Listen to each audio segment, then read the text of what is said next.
नमस्कार दोस्तों। इस वीडियो में हम कक्षा 6 की किताब सामाजिक विज्ञान पढ़ेंगे। आज का अध्याय 2 में शीर्षक है ग्लोब, अक्षांश या देशांतर। पिछले अध्याय में आप पढ़ चुके हैं कि हमारी पृथ्वी गोलाकार नहीं है। ये उत्तर एवं दक्षिण ध्रुवों पर थोड़ी चपटी तथा मध्य में थोड़ी उभरी हुई है। क्या आप कल्पना कर सकते हैं कि ये कैसी दिखती है? इस संबंध में जानकारी प्राप्त करने के लिए आप अपनी कक्षा में सावधानीपूर्वक ग्लोब को देखिए। ग्लोब पृथ्वी का लघु रूप में एक वास्तविक प्रतिरूप है। ग्लोब विभिन्न आकार या प्रकार के हो सकते हैं। बड़े ग्लोब जो आसानी से एक स्थान से दूसरे स्थान नहीं ले जाए जा सकते, पॉकेट में रखने योग्य छोटे ग्लोब तथा गुब्बारे जैसे ग्लोब जिनमें हवा भरी जा सकती है, यह आसानी से एक स्थान से दूसरे स्थान ले जाए जा सकते हैं। ग्लोब स्थिर नहीं होते, उसे उसी प्रकार घुमाया जा सकता है जैसे कुम्हार का पहिया या लट्टू घूमता है।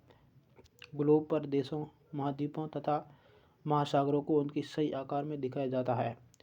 पृथ्वी के समान किसी गोले पर किसी बिंदु की स्थिति का वर्णन करना कठिन है। अब प्रश्न ये उठता है कि इस पर किसी स्थान की स्थिति कैसे बताई जा सकती है।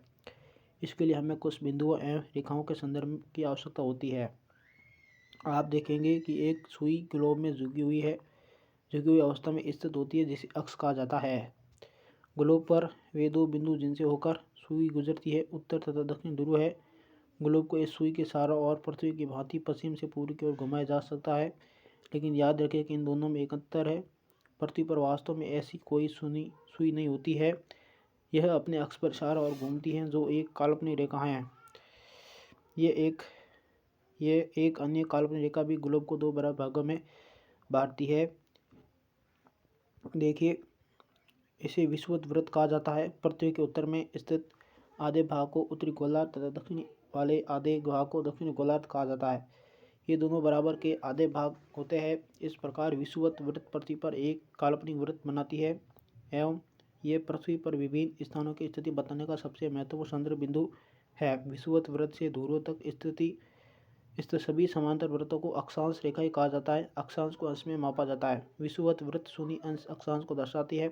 चूंकि विषुवत वृत्त से दोनों तरफ ध्रुवों के बीच की दूरी पृथ्वी के चारों ओर के वृत्त का एक चौथाई है, अतः इसका माप होगा 360 अंश का 1/4 यानी 90 अंश। इस प्रकार 90 अंश उत्तरी अक्षांश उत्तर ध्रुव को दर्शाता है तथा 90 अंश दक्षिणी अक्षांश दक्षिणी ध्रुव को। देखिए, ये जो दिख रहा है आपको, ये पृथ्वी का मॉडल है। आप देखेंगे कि जो ये पृथ्वी है, ये पृथ्वी बिल्कुल गोल है लेकिन चपटी भी है। इस प्रकार से इनके बीच में एक रेखा निकलती है जो जिसका नाम है विषुववृत्त रेखा, या इसे भूमध्य रेखा भी कह सकते हैं। क्या कह सकते हैं? भूमध्य रेखा। और इनके समांतर जितनी भी रेखाएं है, इन रेखाओं को कहा जाता है अक्षांश रेखा। क्या कहा जाता है? अक्षांश रेखाएं। नीचे भी होती है, भूमध्य के नीचे की तरफ भी होते हैं, उसे अक्षांश रेखा कहते हैं। लेकिन कुछ रेखाएं यूं खड़ी होती हैं यूं, और इनके समांतर भी जितनी रेखाएं होती है, इनको कहते हैं देशांतर रेखाएं। क्या कहते हैं? देशांतर रेखाएं। अक्षांश रेखाओं में सबसे बीच वाली रेखा को कहते हैं विषुववृत्त रेखा, और विषुवत के उत्तर के अंदर 23.5 डिग्री पे होती वो है कर्क रेखा, और नीचे के अंदर दक्षिण में मतलब 23.5 डिग्री दक्षिणी अक्षांश पर मकर रेखा पाई जाती है। और बीच में जो देशांतर रेखा होती है, उसमें सबसे बीच वाले 0 डिग्री पर होती है, उसको ग्रीनविच रेखा कहा जाता है। तो देखिए आगे, विषुवत वृत्त शून्य अंश अक्षांश को दर्शाती है। चूंकि विषुवत वृत्त से दोनों तरफ ध्रुवों के बीच की दूरी पृथ्वी के चारों ओर के वृत्त का एक चौथाई है, अतः इसका माप होगा 360 अंश का 1/4। ये तो हमने पढ़ लिया। आगे देखिए, इस प्रकार विषुवत वृत्त के उत्तर की सभी समांतर रेखाओं को उत्तरी अक्षांश कहा जाता है तथा विषुवत वृत्त के दक्षिण स्थित सभी समांतर रेखाओं को दक्षिणी अक्षांश कहा जाता है। इसलिए प्रत्येक अक्षांश के मान के साथ उसकी दिशा यानी उत्तर या दक्षिण को भी लिखा जाता है। सामान्यतः उसे उत्तर या दक्षिण अक्षर से व्यक्त किया जाता है। उदाहरण के लिए महाराष्ट्र में चंद्रपुर एवं ब्राजील, दक्षिण अमेरिका में बेलो हॉरिजॉन्टे दोनों एक ही अक्षांश 20 अंश पर स्थित है, लेकिन चंद्रपुर विषुवत वृत्त के 20 अंश उत्तर में है एवं बेलो हॉरिजॉन्टे विषुवत वृत्त के 20 अंश दक्षिण में स्थित है। इसलिए हम कहते हैं कि चंद्रपुर 20 डिग्री उत्तरी अक्षांश पर तथा बेलो हॉरिजॉन्टल 20 डिग्री दक्षिण में स्थित है। चित्र 2.2 से स्पष्ट है कि जैसे जैसे विषुवत वृत्त से दूर जाते अक्षांशों का आकार घटता जाता। अब आप देख सकते हो इस डायग्राम को। इस डायग्राम में आप सभी को मालूम हो रहा है कि अब देखो ये जो बीच में रेखा पाई जाती है,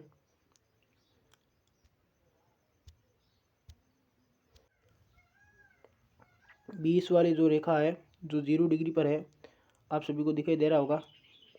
इनमें देखिए जो 0 डिग्री पे इसको कहते हैं विषुवत वृत्त रेखा, 0 डिग्री भी कह सकते हैं या भूमध्य रेखा भी कह सकते हैं। और इनके देखो ये 23.5 डिग्री उत्तर में जो रेखा पाई जाती है वो एक कर्क रेखा, और इधर ये जो रेखा है मकर रेखा जो 23.5 डिग्री दक्षिण में है। इन 20 का जो एरिया है इस एरिया को कहा जाता है उष्ण कटिबंध। क्या कहा जाता है? उष्ण कटिबंध। और 23.5 डिग्री से उत्तर से लेकर 67 डिग्री उत्तर में के बीच में जो ये जगह है, इस जगह को कहा जाता है उत्तरी शीतोष्ण कटिबंध। और उसके ऊपर पाया जाता है उत्तरी शीत कटिबंध, और वही यहाँ पाया जाता है। आगे देखिए महत्वपूर्ण अक्षांश समांतर रेखाएं। विषुवत वृत्त 0 डिग्री उत्तर, 90 डिग्री उत्तर तथा दक्षिणी ध्रुव 90 डिग्री दक्षिण के अतिरिक्त 4 महत्वपूर्ण अक्षांश समांतर रेखाएं और भी हैं। ये हैं देखिए उत्तरी गोलार्ध में कर्क रेखा 23.5 डिग्री उत्तर, दक्षिण गोलार्ध में मकर रेखा 23.5 डिग्री दक्षिण, तीसरा है विषुवत वृत्त के 67 उत्तर में उत्तर ध्रुव वृत्त, और चौथा है विषुवत रेखा के 67 डिग्री दक्षिण में दक्षिण ध्रुव वृत्त। पृथ्वी के ताप कटिबंध। कर्क रेखा एवं मकर रेखा के बीच के सभी अक्षांशों पर सूर्य वर्ष में एक बार दोपहर में सिर के ठीक ऊपर होता है, इसलिए इस क्षेत्र में सबसे अधिक ऊष्मा प्राप्त होती है तथा इसे उष्ण कटिबंध कहा जाता है। कर्क रेखा तथा मकर रेखा के बाद किसी भी अक्षांश पर दोपहर का सूर्य कभी भी सिर के ऊपर नहीं होता है।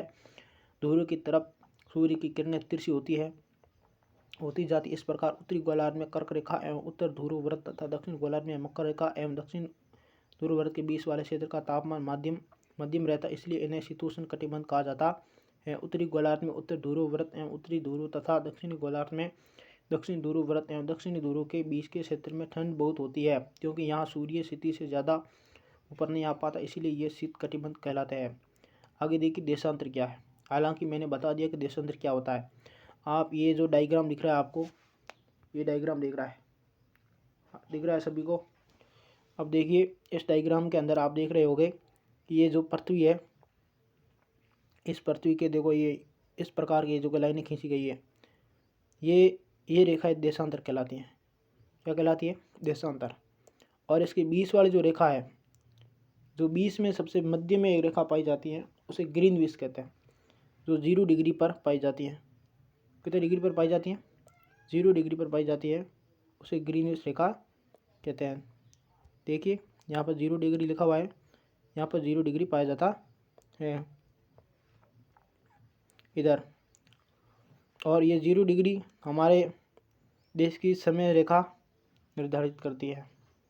देखिए आगे, किसी स्थान की स्थिति को बताने के लिए उस स्थान के अक्षांश के अतिरिक्त कुछ और जानकारी की आवश्यकता भी होती है। आप देख सकते हैं कि प्रशांत महासागर में स्थित टोंगा द्वीप एवं हिंद महासागर में स्थित मॉरिशस द्वीप एक ही अक्षांश 20 डिग्री दक्षिण पर स्थित है। उनकी सही स्थिति जानने के लिए पता करना होगा कि उत्तर ध्रुव को दक्षिण ध्रुव से जोड़ने वाली संदर्भ रेखा से पूर्व या पश्चिम की ओर इन स्थानों की दूरी कितनी है। इन संदर्भ रेखाओं को देशांतरीय यामोत्तर कहते हैं तथा उनके बीच की दूरी को देशांतर के अंशों में मापा जाता है। प्रत्येक अंश को मिनट में तथा मिनट को सेकंड में विभाजित किया जाता है। ये अर्धवृत्त हैं तथा उनके बीच की दूरी ध्रुवों की तरफ बढ़ने पर घटती जाती हैं एवं ध्रुव पर शून्य हो जाती है, जहाँ सभी देशांतरी यामोत्तर आपस में मिलती है। अक्षांश समांतर शाखाओं से भिन्न सभी देशांतरी यामोत्तरों की लंबाई समान होती है, इसलिए इन्हें सिर्फ मुख्य संख्या में व्यक्त करना कठिन था। तब सभी देशों ने नीचे क्या कि ग्रीनविच, जहाँ ब्रिटिश राज की वेधशाला स्थित है, से गुजरने वाली यामोत्तर से पूर्व और पश्चिम की ओर गिनती शुरू की जाए। इस यामोत्तर को प्रमुख यामोत्तर कहते हैं। इसका मान 0 डिग्री देशांतर है तथा यहाँ से हम 180 डिग्री पूर्व या 180 डिग्री पश्चिम में गणना करते हैं। प्रमुख यामोत्तर तथा 180 डिग्री यामोत्तर मिलकर पृथ्वी को 2 समान भागों पूर्वी गोलार्ध एवं पश्चिमी गोलार्ध में विभक्त करनी है। इसलिए किसी स्थान के देशांतर के आगे पूर्व के लिए अक्सर पू तथा पश्चिम के लिए अक्सर प का उपयोग करते हैं।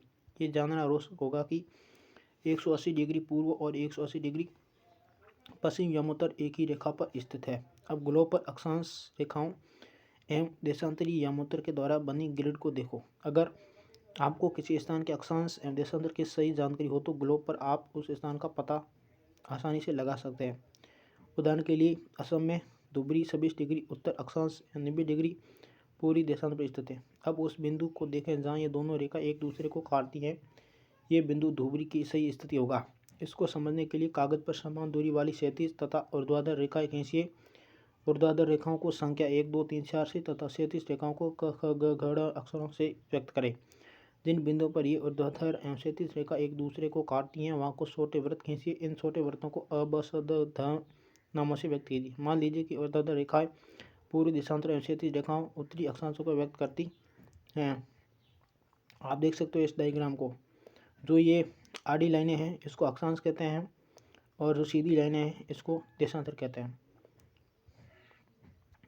नेक्स्ट है देशांतर और समय। समय को मापने का समय सबसे अच्छा साधन पृथ्वी, चंद्रमा या ग्रहों का गति है। सूर्योदय एवं सूर्यास्त प्रतिदिन होता है, अतः स्वाभाविक ही है कि ये पूरे विश्व में समय निर्धारित का सबसे अच्छा साधन है। स्थानीय समय का अनुमान सूर्य के द्वारा बनने वाली परछाई से लगाया जा सकता है, जो दोपहर में सबसे छोटी है। सूर्योदय तथा सूर्यास्त के समय सबसे लंबी होती है। ग्रीनविच पर स्थित प्रमुख यामोत्तर पर सूर्य जिस समय आकाश के सबसे ऊंचे बिंदु पर होगा उस समय यामोत्तर पर स्थित सभी स्थानों पर दोपहर होगी। चूंकि पृथ्वी पश्चिम से पूर्व की ओर शक्ल लगाती है, अतः वे स्थान जो ग्रीनविच के पूर्व में है उनका समय ग्रीनविच समय से आगे होगा तथा जो पश्चिम में है उनका समय पीछे होगा। समय के अंतर की दर की गणना निम्नलिखित विधि से की जा सकती है। पृथ्वी लगभग 24 घंटे में अपने अक्ष पर 360 डिग्री घूम जाती है, अर्थात वो 1 घंटे में 15 डिग्री एवं 4 मिनट में 1 डिग्री घूमती है। इस प्रकार जब ग्रीनविच में दोपहर के 12 बजते हैं तब ग्रीनविच से 15 डिग्री पूर्व में समय होगा 15 गुणा 4 60 मिनट, अर्थात ग्रीनविच के समय से 1 घंटा आगे, अर्थात वहाँ दोपहर का 1 बजा होगा। लेकिन ग्रीनविच से 15 डिग्री पश्चिम का समय ग्रीनिच समय से 1 घंटा पीछे होगा, यानी वहाँ सुबह के 11 बजे होंगे। इसी प्रकार जब ग्रीनविच पर दोपहर के 12 बजे होंगे उस समय 180 डिग्री पर मध्य रात्रि होगी। किसी भी स्थान पर जब सूर्य आकाश में अपने उच्चतम बिंदु पर होता है दोपहर में उस समय घड़ी में दिन के 12 बजते हैं। इस प्रकार घड़ी के द्वारा दिखाया गया समय उस स्थान का स्थानीय समय होगा। आप देख सकते हैं कि दिए गए देशांतरी यामोत्तर पर सभी स्थानों का स्थानीय समय समान है। हम मानक समय क्यों मानते हैं? अलग अलग यामोत्तर पर स्थित स्थानों के स्थानीय समय में अंतर होता है। उदाहरण के लिए बहुत से देशांतरों से होकर गुजरने वाली रेलगाड़ियों के लिए समय सारणी तैयार करना कठिन होगा। भारत में गुजरात के द्वारका तथा असम के डिब्रूगढ़ के स्थानीय समय में लगभग 1 घंटा 45 मिनट का अंतर होगा। इसलिए यह आवश्यक है कि देश के मध्य भाग से होकर गुजरने वाली किसी यामोत्तर के स्थानीय समय को देश का मानक समय माना जाए। इस यामोत्तर रेखा के स्थानीय समय को पूरे देश का मानक समय माना जाता है। भारत में 82.5 डिग्री पूर्व को मानक यामोत्तर माना गया। इस यामोत्तर के स्थानीय समय को पूरे देश का मानक समय माना जाता है। इसे भारतीय मानक समय के नाम से जाना जाता है। कबीर भोपाल के निकट एक छोटे से नगर में रहता है। वह अपने मित्र आलोक से कहता है कि वे लोग आज रात्रि में नहीं सो पाएंगे। भारत एवं इंग्लैंड के बीच एक क्रिकेट मैच लंदन में 2 बजे अपराह्न में शुरू होगा, अर्थात भारत के समय अनुसार मैच शाम के 7:30 बजे शुरू होगा तथा देर रात्रि में समाप्त होगा। क्या आप जानते हैं कि भारत एवं इंग्लैंड के बीच समय में क्या अंतर है? भारत ग्रीनविच के पूर्व 82.5 डिग्री पूर्व में स्थित है तथा यहाँ का समय ग्रीनविच समय से 5.5 घंटे आगे है। इसलिए जब लंदन में दोपहर के 2 बजे होंगे तो भारत में शाम के 7:30 बजे होंगे। कुछ देशों का देशांतरी विस्तार अधिक होता है जिसके कारण वहाँ एक से अधिक मानक समय अपनाए गए हैं। उदाहरण के लिए रूस में 11 मानक समय को अपनाया गया है। पृथ्वी को 1-1 घंटे वाले 24 समय क्षेत्र में बांटा गया है। इस प्रकार प्रत्येक समय क्षेत्र 15 डिग्री देशांतर तक के क्षेत्र को घेरता है। तो देखिए इस प्रकार से हमारा ये पार्ट कंप्लीट हुआ। हम नेक्स्ट पार्ट मिलेंगे, तब तक के लिए आप सभी को धन्यवाद।